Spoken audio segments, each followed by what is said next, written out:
کہ حضرت سیدنا مولا علی رضی اللہ تعالی عنہ آپ سے روایت ہے، ابن عساکر جلد نمبر 43 صفحہ 393، یہاں پہ یہ حدیث موجود ہے کہ نزال بن صبرہ کہتے ہیں کہ ایک دن ہماری ملاقات حضرت مولا علی رضی اللہ تعالی عنہ سے ہوئی،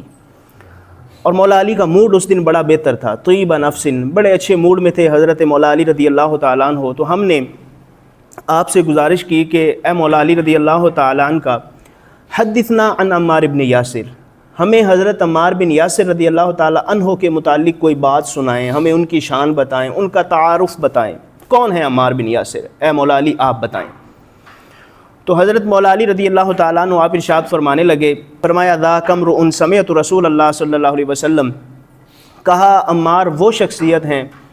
کہ جن کے بارے میں نے خود رسول پاک صلی اللہ تعالیٰ علیہ وآلہ وسلم کو یہ فرماتے ہوئے سنا۔ سرکار فرما رہے تھے عمار بن یاسر کے متعلق، سنیے گا فرمان حضرت عمار بن یاسر کے متعلق، فرمایا سرکار فرما رہے تھے کہ عمار وہ ہے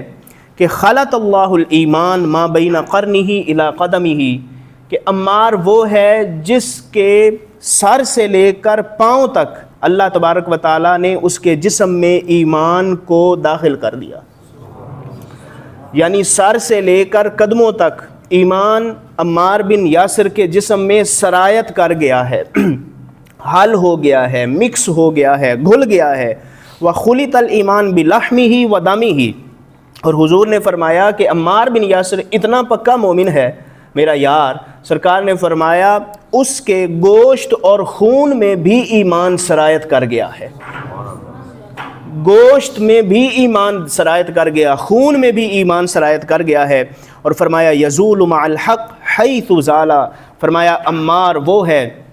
کہ جو ہمیشہ حق کا ساتھ دیتا ہے، ہمیشہ حق کا، خواہ اس حق کے مقابلے میں باطل ہو، خواہ اس حق کے مقابلے میں اجتہادی خطا ہو، جو بھی حق ہو، ہمیشہ اللہ تبارک و تعالیٰ نے حضرت عمار بن یاسر رضی اللہ تعالیٰ عنہ کو حق پر رکھا ہے۔ وَلَيْسَ يَنبَغِي لِلنَّارِ أَن تَأْكُلَ مِنْهُ شَيْئًا، اور سرکار نے فرمایا میرا عمار تو وہ ہے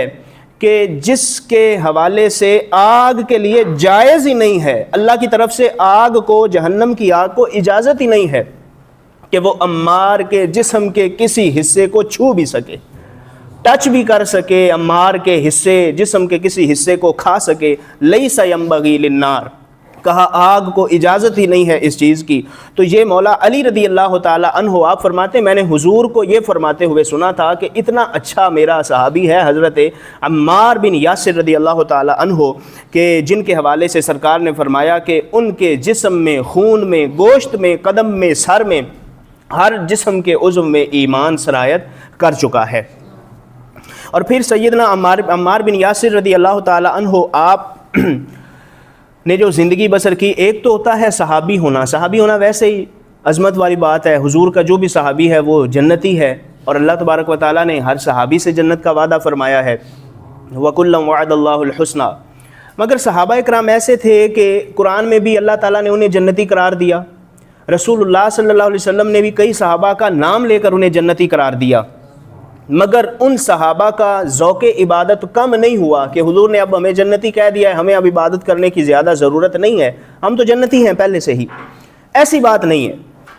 آپ کا ذوق عبادت کیا تھا اس کو بھی ایک حدیث پاک میں ذکر کیا گیا،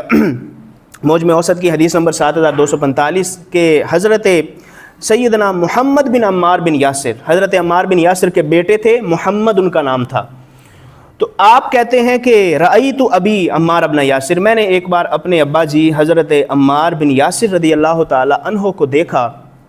کہ آپ نے مغرب کے بعد 6 نفل پڑھے، مغرب کی نماز جب پڑھ لی اس کے بعد حضرت عمار بن یاسر نے 6 نفل ادا کیے۔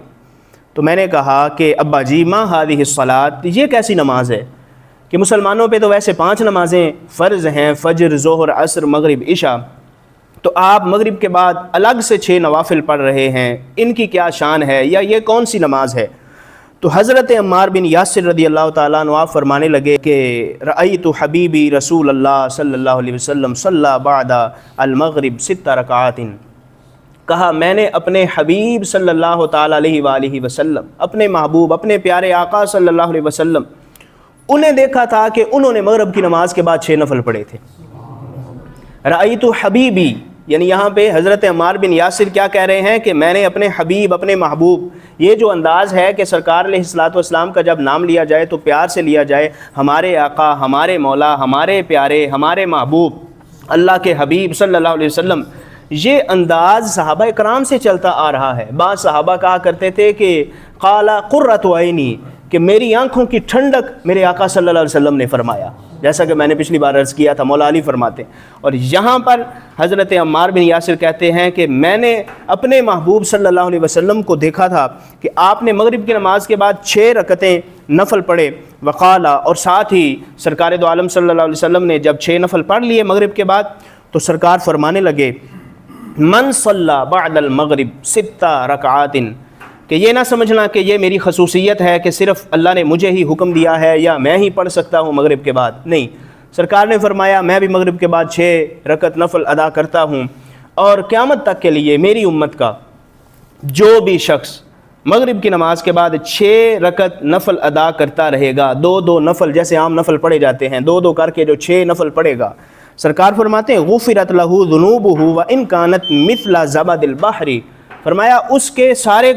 گناہوں کو بخش دیا جائے گا اگرچہ وہ سمندر کی جھاگ کے برابر ہوں، سارے گناہوں کو بخش دیا جائے گا۔ تو حضرت عمار بن یاسر کہتے ہیں کہ میں نے اپنے محبوب علیہ السلام کو یہ کرتے اور یہ فرماتے سنا تھا کہ آپ نے نفل پڑھے بھی تھے، پھر ان نفلوں کی شان بھی بیان فرمائی تھی، تو اس بنیاد پر میں یہ 6 نفل پڑھا کرتا ہوں۔ ان کی فضیلت بڑی ہے کہ جو یہ ہمیشہ پڑھتا رہتا ہے رب ذوالجلال اس کے گناہوں کو بخش دیتا ہے۔ تو یہ ذوق عبادت تھا حضرت عمار بن یاسر رضی اللہ تعالی عنہ کا، کہ سرکار دو عالم صلی اللہ علیہ وسلم ویسے فرما رہے ہیں کہ ان کے تو رگ رگ میں ایمان سرایت کر چکا ہے، مگر اس کے باوجود بھی آپ کا ذوق عبادت کم نہیں ہوا، بلکہ آپ کا ذوق عبادت بڑھا۔ آپ نے مغرب کی نماز بھی ادا فرمائی، مغرب کے بعد الگ سے